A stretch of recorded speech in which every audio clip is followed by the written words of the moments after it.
Good evening, I'm Sean Green with Sports Night. The Barbadian Tridents were held to a goalless draw by the Gambia Warriors of Bermuda in their international friendly at the Usain Bolt Sports Complex yesterday. Barbados against Bermuda in the red, the visitors with a free kick that's palmed the way to safety. Bermuda now with an inside sniff, and that pass off goes to the invisible man. No one's there. The Tridents on the run down the field, and another cross to another invisible man. Bermuda down the right, here's the cross, the keeper Broom dives away, covering that one. Not an issue. Can the Tridents break the deadlock? That one gets to Hayden Holligan into Jules, but he couldn't get it past the keeper and Tyreek Hill, winning that battle. Zico Edmi with a shot from 20 yards out, but no success on that one. Now here are the Gambia Warriors on the march. Highland beaten, and the shot narrowly misses, but that was too close. Another chance for Bermuda. A lofted left boot flies away over the top. Zico Edmi on the tip of this leading ball, but Hill is up to the task. A free kick awarded late in the first, and a stupendous diving save by the keeper Hill. And that's the way the first half ended, and the second as well. Barbados 0, Bermuda 0. In news of basketball, Pan American International Insurance Warren Sports Club enjoyed a 36-point victory over the St. John Sonics when the Cooperators General Insurance BABA Premier League continued at the BCC gym yesterday. Also victorious in the quadruple header was the Station Hill Cavaliers. They defeated Burger King Clapham Bulls. CBC's Kamal Haynes reports on those two games. Cavaliers in the green and black with a 17-point lead here in the fourth quarter against the Bulls. Granville Gittins converts 2 of his game-high 21 points. The Cavs virtually dominated the entire game, leading at the end of each quarter. Stephen Otley, going solo, executes the Euro step. The Bulls, despite being down, never once gave up. Captain Raheem Gibbons with the steal and completes the offensive play with the layup. He had 16 points. All hands were on deck for the Cavs. Their skipper Darren Hunt collects from Gittins and converts off the backboard while conceding a foul for the three-point play. Hunt made no mistake sinking it home. The Cavs goes on to take the game by a 14-point margin, winning 80-66. Game number 2, Warriors in the black and white up against Sonics. Dario Cumberbatch opens the account for Warriors, showing their intentions in the early with a slam dunk. Sonics answered back immediately. Michael Gamble with the jump shot collects 2 of his 15 points. The boys from St. John pose a threat in the early stages. Gamble sinks it home from downtown. Romain Lovell gets involved in the action. Long 2, bullseye. He had a game-high 19 points. But Warriors had seen enough and thought it was time to make their move. Roll Rich delivers the money shot. Warriors, here with a 2-point lead, 29-27, turns to Manuel Allen. He had 16 on the day. They extended that gap to 12 to enter the halftime break, leading 46-34. Second half business, Warriors continuing from where they left off. Allen with the jump shot converts 2 more. Sonics trying to keep their deficit marginal, found the well-needed baskets. Gamble with the rebound does the job. Warriors made the necessary adjustments and tightened up the loose ends. Turnover on the offense, and Greg Springer ends with the layup. The baskets kept coming. Allen, the man on the mission, and he converts. Springer showed he was capable from long range, converting the money shot. Nothing but net. And there was no stopping Warriors as they cruised to a 16-point victory, winning 85-59. Kamal Haynes, CBC Sports. Meanwhile, in the other games, a game-high 25 points by John Jones guided the Barbados Lumber Company Lakers to a 10-point victory. Now, that came over KFC Orange 3 Pinelands. The Lakers led at the end of each quarter 24-14, 38-34, 54-53 to win 79-69.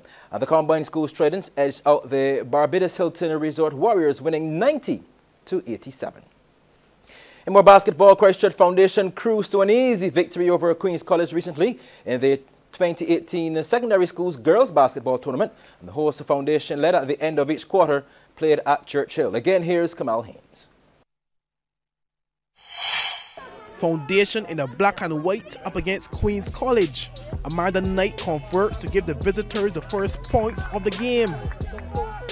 Queen's College looked the part in the early stages.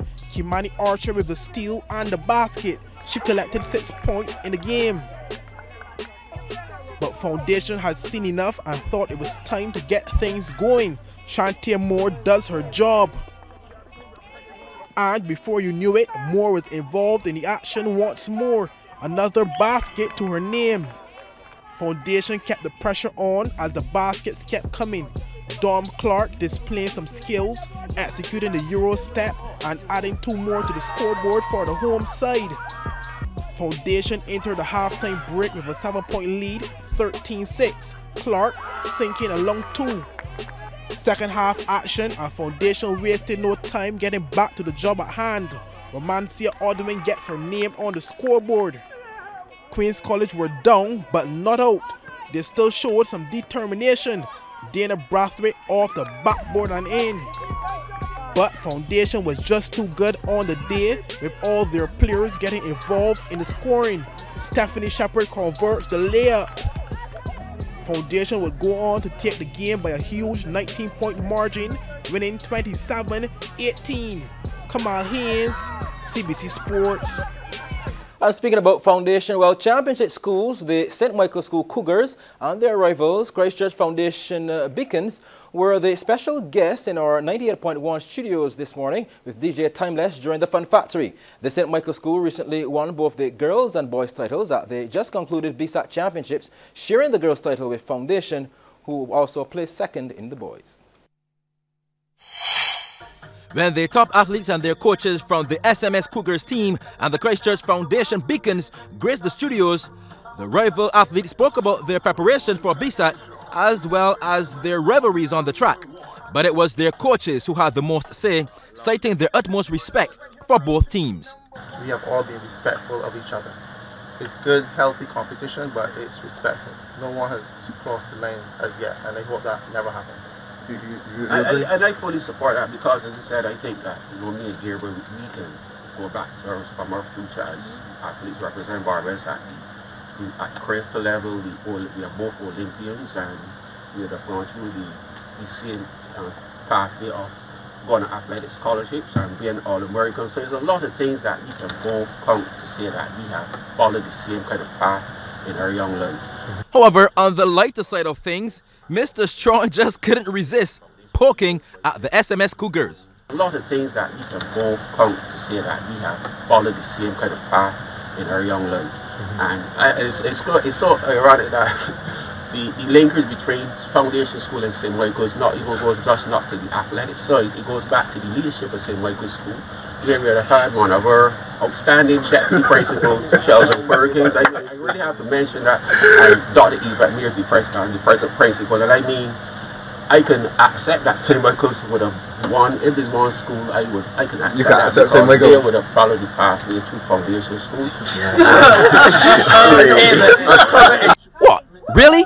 Coach Barnett, what do you have to say about this? I just want to say congrats to Foundation School, and just always remember that Dr. Mears and Mr. Perkins moved on to bigger and better things. But as I said, they've been a solid foundation. They've built a foundation. So congrats again to both institutions. Having some fun in the CBC. Well, the Carifta Track and Field Championship slated for the Nassau Bahamas are just a few days away, and over the weekend, Jamaican athletes warmed up with some record-breaking performances at the Issa Grace Kennedy Boys and Girls Athletic Championships. Now, one of those performances came from 16-year-old Kevonna Davis of the Edwin Allen High School. Davis first set a new meet record in the Class 2 girls, clocking 11.16 seconds in the 100-meter final at the Jamaica National Stadium. She then returned to shatter the girls' Class 2 200-meter record, and clocking 22.72 seconds to erase the 22.92 she achieved last Thursday in the semis. Set. 22.92 in the semi-finals. What will it be here in the final? Kevonna Davis is blowing off that turn now as she goes by Francis of Manchester. It is Kevonna Davis who heads into the home stretch. She is irrepressible. She is powerful. The world under 20 leader, Kevonna Davis.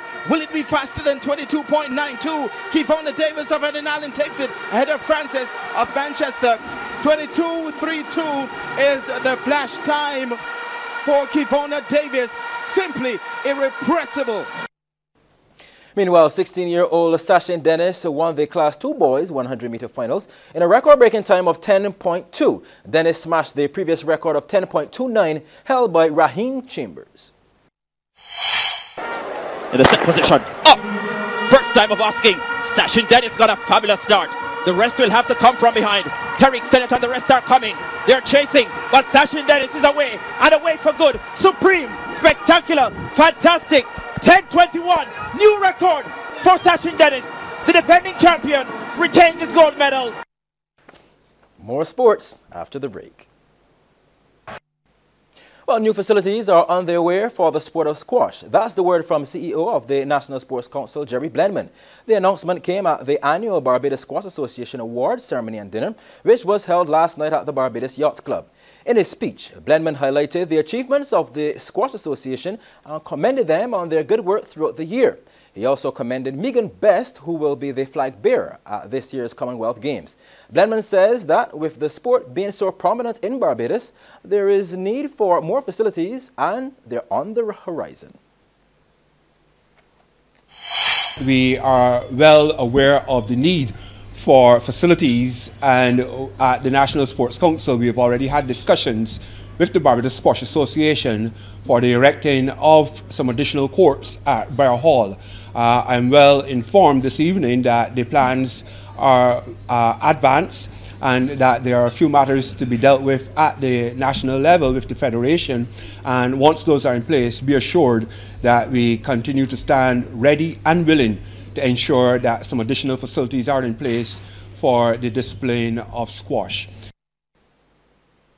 Now, at the awards last evening, there were special recognitions to the junior girls and boys squads for their successful run at the Junior CAA Championships in Guyana last year, where they brought home 6 gold medals, 2 silvers, 4 bronze and 2 plates.